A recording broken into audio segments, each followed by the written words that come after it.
Hi, I'm Mary Beth McGinn, just in Grand Central. How are you? Hey, Mary Doing Beth. well, doing well.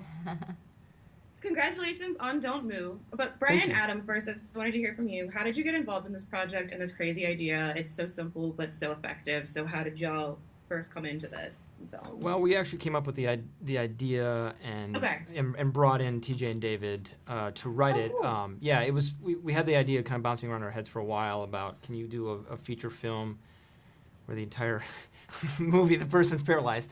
Is that that's a genre exercise? Is that even possible? So we passed that idea along to TJ and David, who are great writers and great friends, and kind of developed it over the middle end of the pandemic. So a lot of Zoom windows. They're in Chicago. We're in LA, obviously, and then a lot of Zoom windows, and a lot of time just sitting there tossing the idea around. And yeah, it was a blast creating it. It was fun to kind of like really try to figure out how you would do that. The challenge of it, we told them you could not, we wanted it to be real time and we didn't want to retreat into her head in voiceover. So we said, that's the challenge. Can we do it? And so after many Zoom sessions and glasses of wine, it came about. And then when we were done, we got it to Zainab.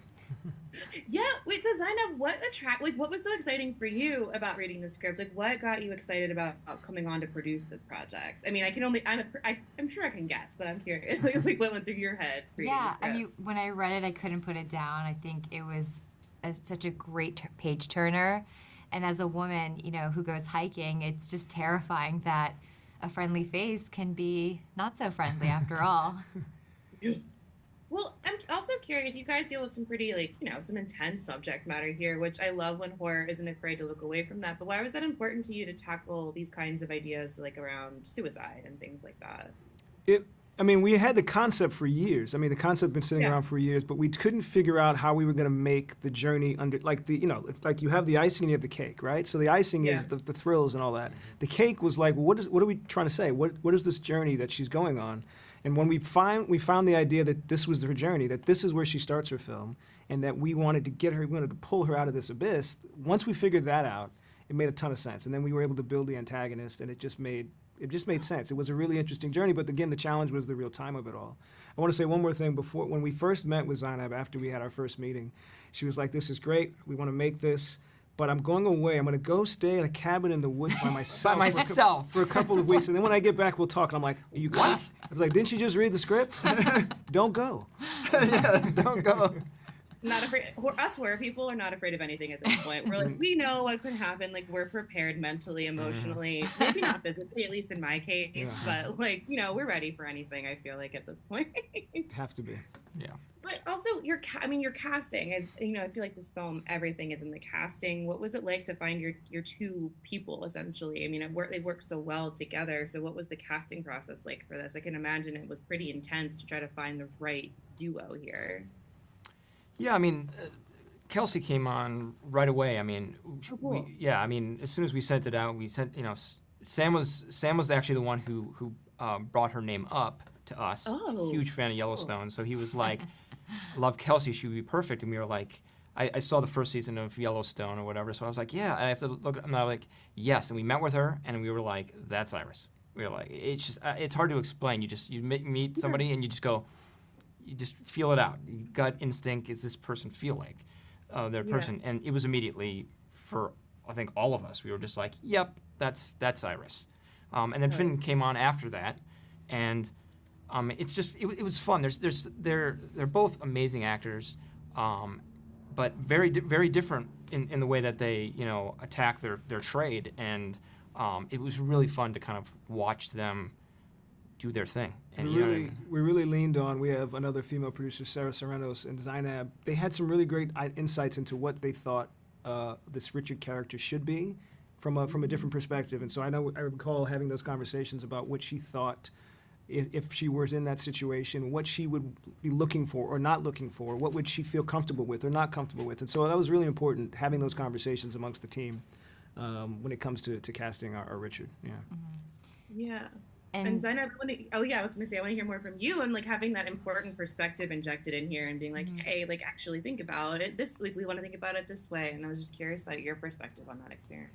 Yeah, I mean, what I also loved about the script, I didn't mention it before, was Iris's journey. You know, she starts with having very little hope, and through these crazy circumstances, it's a beautiful journey where, in the end, she does have the hope to live and the strength. And the role of Iris, there's not much speaking, so when we met with Kelsey, she's brilliant. You know, obviously she's very beautiful and stunning, but she's also so smart and she's just wonderful at her craft. And there's not much speaking, as you can see, but Yeah.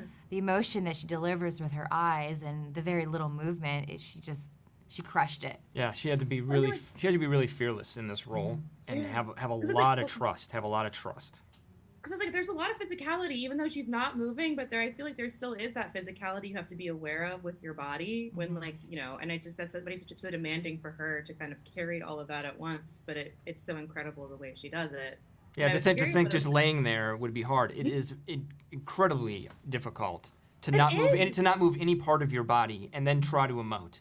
I But mean, like I that's cannot even imagine. Like how do you direct that? Like it's seriously, pretty like what was remarkable. it like for you guys to direct? Like that must have been such a wild experience of like, okay, don't move, but also move. Move. Like, wild. Move me emotionally, Yeah, but move. don't move. You just nailed that's how we directed this one. Yes. That's all we said every day, all day.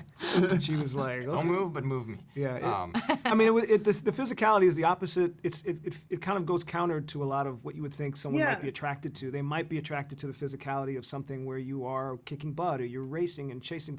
This was it was different. It was so much more inward, and we loved that people responded to it in the way that they did, and then the way that she responded to it. It was great that we could have those conversations, and she would place the trust in us to say, like, is this too much or is this too little? Can I move my eyebrows in this scene or not? Those were the conversations we were constantly having. We had those in prep as we looked through the script and broke down what she can move at what point. But then on the day, again, she's trusting us to not have her movements be too big or too small. So a lot of it was just a constant conversation and just, the great thing was watching it all cut together and just you win and die with every move of her muscle. And so that was really gratifying to see that happen.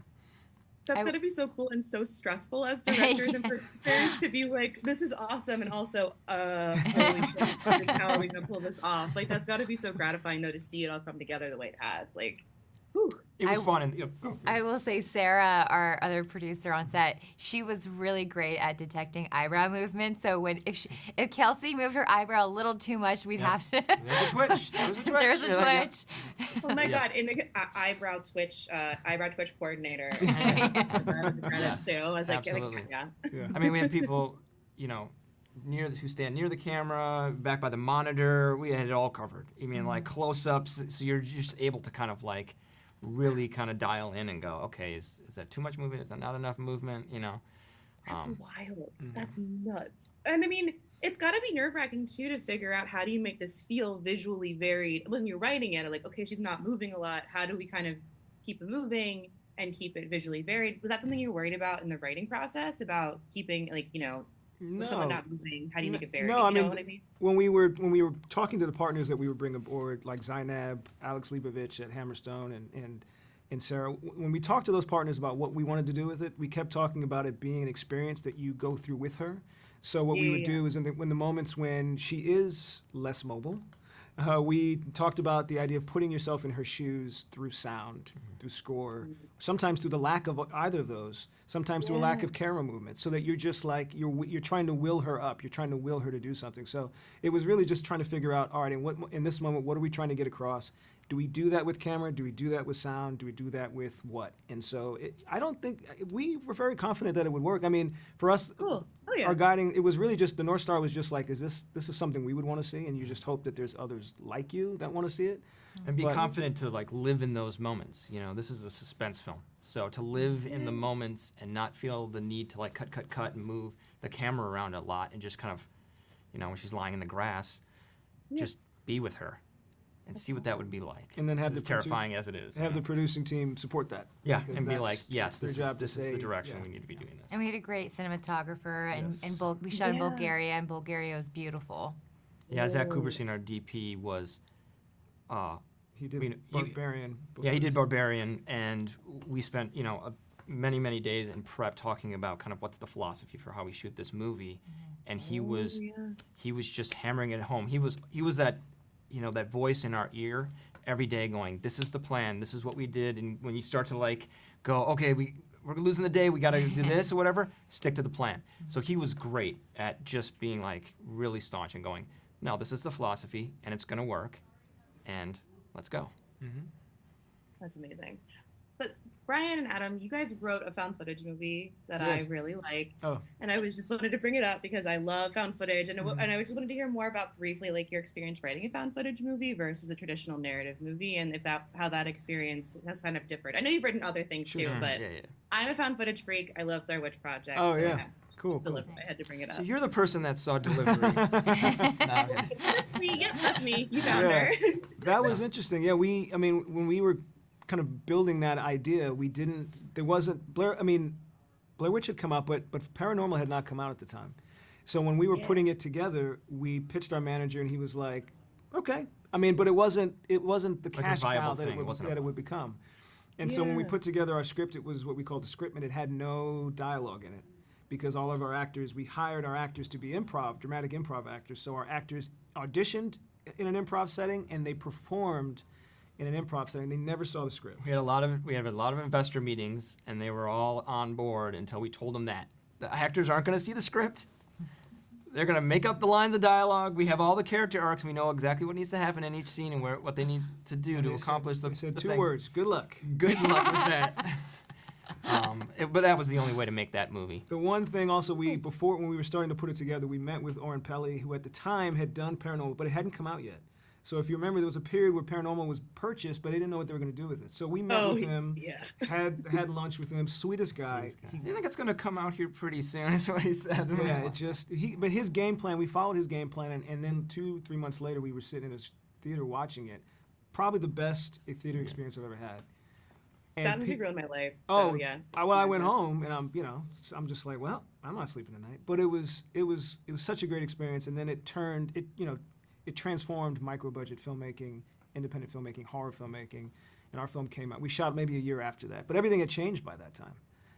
It's wild how quickly, especially found footage, and how quickly it changes. I think the biggest difference between writing Delivery and then writing other projects, like straight narrative, is kind of like we read a lot of scripts, and it's finding the dialogue rhythm. It's funny to say that we wrote a scriptment that had like no dialogue in it. It's kind of made up on the spot. For me, when I read a script, I can tell immediately on the first page, dialogue. Like, do these people sound real? And that's the biggest thing for me. I could read a script that's not a very good script, but if the dialogue's great, I'll be engaged. So we've spent a lot of time on that, and structure. You know what I mean? Like, Don't Move is structured in a very specific way. The things that we type to kind of gravitate towards tend to be structured in a very specific way, and that's kind of like, that's the only way you shoot the movie. You know what I mean? Same thing with Delivery. That's the only way you write it. That's the only way we're going to shoot it. Don't Move this is how it was written. This is how we're going to shoot it. I think that's really important. Cool. Well, thank you to the three of you so much for chatting about Don't Move. I really appreciate it, and I'm excited for everyone to get to experience this when it hits Netflix. We are too. Thank you so much. Thank you. Bye. Bye. Bye.